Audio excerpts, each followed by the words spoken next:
The longer I've played War Thunder, the more issues I've started to notice. And recently, I've started to notice the flaws of this game more as the game progresses onward, and it's disheartening. In this video, I want to talk about four main topics that have been affecting the game recently and what they've started to matter more to me and to the community as a whole.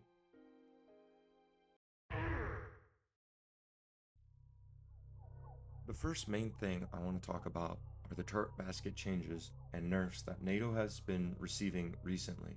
And my simple question is, why? From what I've seen, there hasn't been a huge wave of community demand asking for any of these turret basket changes in the first place. Yet we've started to see adjustments that make certain NATO tanks, if not most NATO tanks, feel more vulnerable in ways that players weren't really asking for. One main example people bring up often now is that the British Challenger doesn't even have a turret basket of sorts, but they've still added one. Vehicles like the M1 Abrams, the Leopard 2 series of tanks also come up in this conversation as well. Lots of players have started to argue that the way the turret baskets have been modeled creates vulnerabilities that don't really match how these vehicles are understood and function in real life.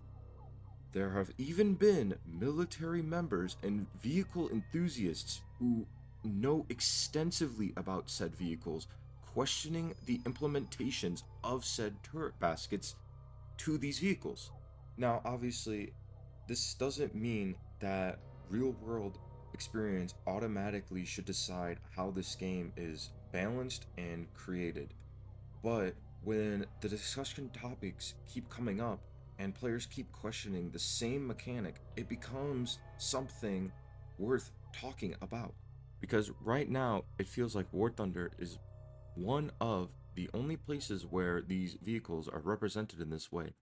And when changes like this happen without improving overall gameplay, it just feels unnecessary.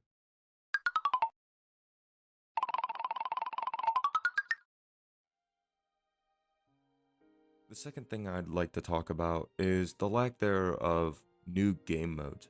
Like I said earlier, I've been playing this game for around 10 years, and one thing that stands out is that Gaijin only really experiments with new game modes during April Fool's events.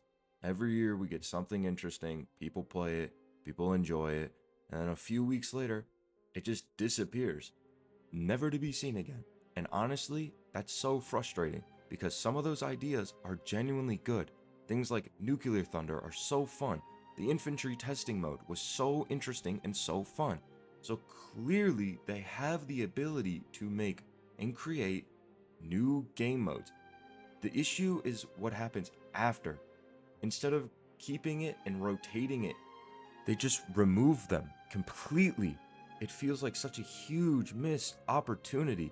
There should at least be an event playlist where you can play the old modes and it should rotate in and out between all the old April Fool's events. There's already years of experimental content that could be reused because right now the gameplay loop is so boring.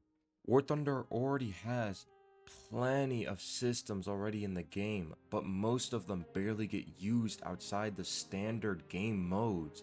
And that's why I feel like there's so much untapped content just sitting there and rotting away for no reason at all.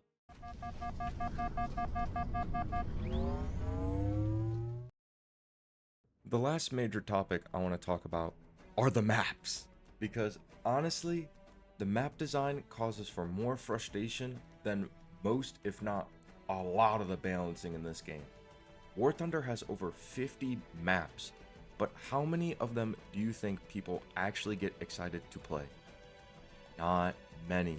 There are a lot of maps that players actively dislike, yet they remain in the rotation with very few meaningful changes to the designs. Maps like Poland, European Provenance, Sands of Sinai, both of them, the 38th Parallel, Red Desert, Japan, and Vola Kalamansk. And I'm sure most people could add a few more maps to that list. The issue, though, isn't that these maps are impossible to play on. It's that many of them just don't fit a playstyle for most, if not a lot of the tanks in this game.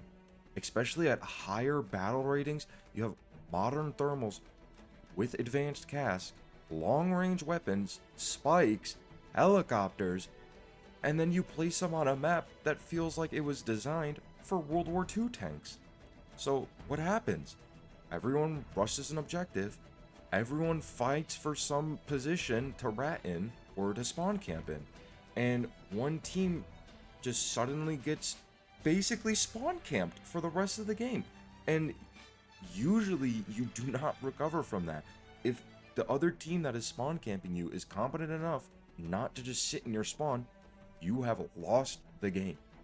And honestly, one of the biggest missed opportunities is the lack of a proper map editor and or a community map making system. If players had the ability to create, test, and submit their own maps, or just even modify the maps that we already have for custom lobbies, it would instantly solve a lot of the frustration we have with the maps in this game, because the community already understands what makes a map fun and or unfun at different BRs. Gaijin would just need to give us the tools to do this, and it would keep the game feeling fresh and fun throughout the years without Gaijin having to constantly make new maps for the game.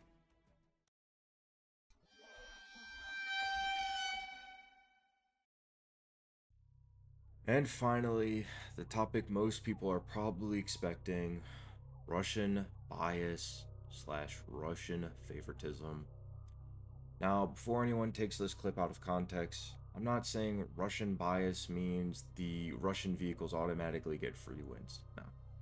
And I'm not saying that if a Russian player holds his W key down, they'll just get a nuke off rip. No, not at all. That is not the point. The point is that Russian tanks feel like they receive more attention than many other nations.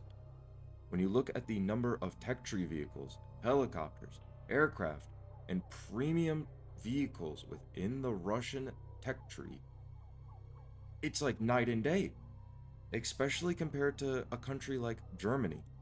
Russia gets more experimental and unique vehicles, they get more prototypes, more event vehicles. Meanwhile, as a German main myself, it feels like we get nothing. Sure, we have cool experimental tanks like the Maus and tanks like the Sturm Tiger, the Tiger 2, the Tiger 2 105, but some of these are practically impossible, if not impossible, to even obtain anymore. Things like the Tiger 105 is impossible to even get anymore. Meanwhile, you can look at a country like Russia, who continues to receive new vehicles being premium, tech tree, experimental. The list goes on and on and on. I can't really speak much for other countries like America, but from my perspective, Russia seems to get more variety than most, if not a majority, of other nations.